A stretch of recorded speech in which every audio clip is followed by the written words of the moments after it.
My parents are like, woo, millions, bam, bam, bam, bam, bam, bam, jets, this, that, diamonds, you name it.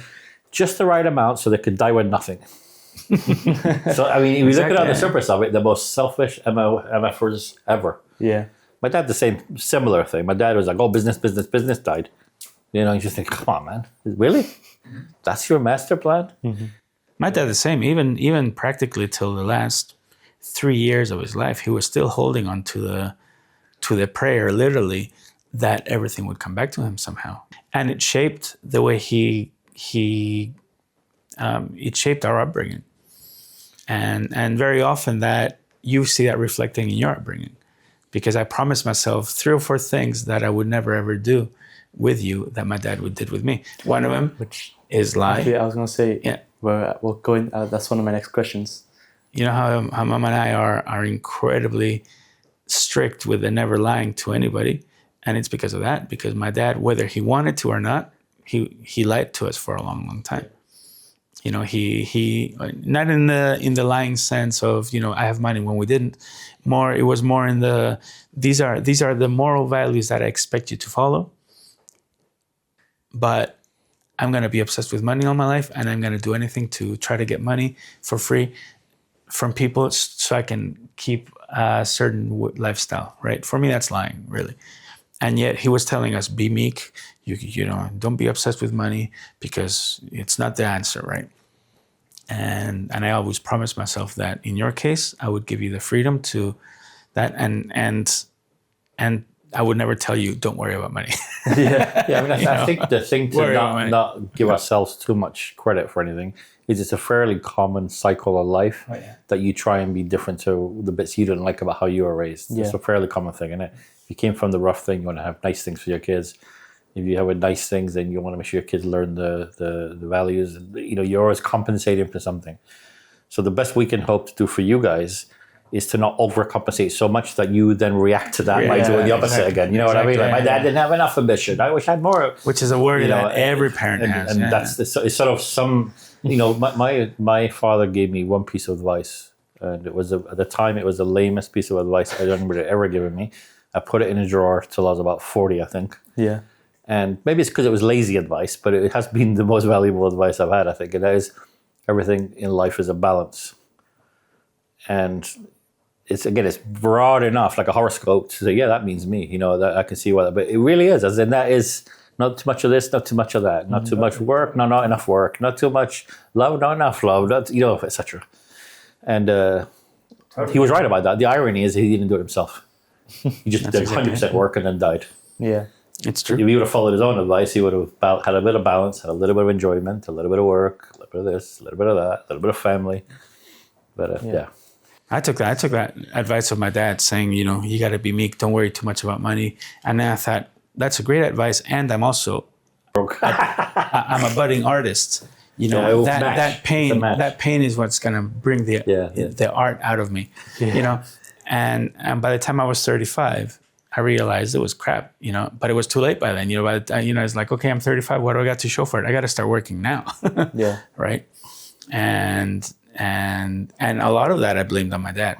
Mm-hmm. Right. You know, rightly or not. Yeah. I don't know. Just before I'm sure you have a next question, but the one thing I will say that on this whole timeline of things, the from afar, the one thing that really changed the chip from hero to zero was after your mom passed away. Oh, yeah. That seemed to just. She kept a balance, even when he was doing things like behaving in a way that was. They were starting to get older and kind of go, Dad, I'm sure that's the right way to go about doing business, and maybe you should not spend the money on this. They were kind of doubting it. The mother was like the balancing act. You know what I mean? It was kind of like, imagine something, the weight on either side of a seesaw. Yeah. When she left. It just went boom. She was the conscience of the family. And it really kind of ruptured so many different things, because also she was the link to the family, to the Malaga family, which also had some degree of influence. Not necessarily good, just an influence. And suddenly you had like this charismatic, guru-esque type, larger-than-life character, dreamer, as the center of the family. And at that point, because of the age they all went, no, we're not doing that. Yeah. So he really went from like this icon to like somebody in the corner babbling to himself. type thing. Not as bad as it sounds, but Yeah. No, it really, wasn't that bad. that was what I observed from outside. You know, like I would come back every year for holidays, like, hey, is everybody? I go out see a mom, go out see the dad, sit and chat. And then almost immediately after the mom passed away, the whole dynamic of the family changed immediately. And then the bitterness seemed to come out. Yeah. It seemed like everybody blamed him for her suffering and a whole bunch of other things for another episode for sure. But yeah. So that's what you saw from the outside. Because obviously, I've only known the relationship between you and your dad, my grandpa, as a bad and quite rocky relationship. Because that's what I've seen during my lifetime. Yeah, of course. But obviously, you say that when you were younger, it was you saw him as an icon and Yeah, totally. he was your hero kind of thing. He was perfect. He was a successful man, well dressed, very slightly arrogant, but at the same time, a man of the earth, a Catholic, and mostly incredibly intelligent. He had a wealth of knowledge that nobody had around us at all. Later on in years, you could tell that at that time. I mean, I'm not saying it wasn't not a wealth of knowledge, but because there was no internet, you couldn't fact check him, right? Yeah. So a lot of the things might have been hearsay, whatever, but he had incredible memory. So everything he heard, he retained. And so, and he had a lot of experience in a lot of fields. He was a great studier. So he was I inherited that from him, the wanting to know stuff all the time. But as opposed to me, he retained it and he learned it. So he had something, like Fred says, every time you mentioned anything, he had the answer. And at what point did the relationship go from hero to zero? Is it more or less what Fred said? In my case, yeah. When I got back from the UK and I asked him for asylum so I could get my life in order, one of his ventures was he asked for a loan from his brother to open up the computer academy that we had. He asked me to help him. And that's when everything started changing, because I started working with him on a daily basis. And I realized that for him, having children wasn't what it was like, say, for my mom. It wasn't a family that you create and something you love and nurture because that's what you do, because that's what you feel inside. For him, children are the means. Basically, they're your helpers. And I think that's a generational thing, right? In the same way that in the 50s, mothers were housewives. For my father, children were the minions, right? So you love them. There was nothing there. He loved us for sure, but we're there to help him. And he made it really clear when I started working with him.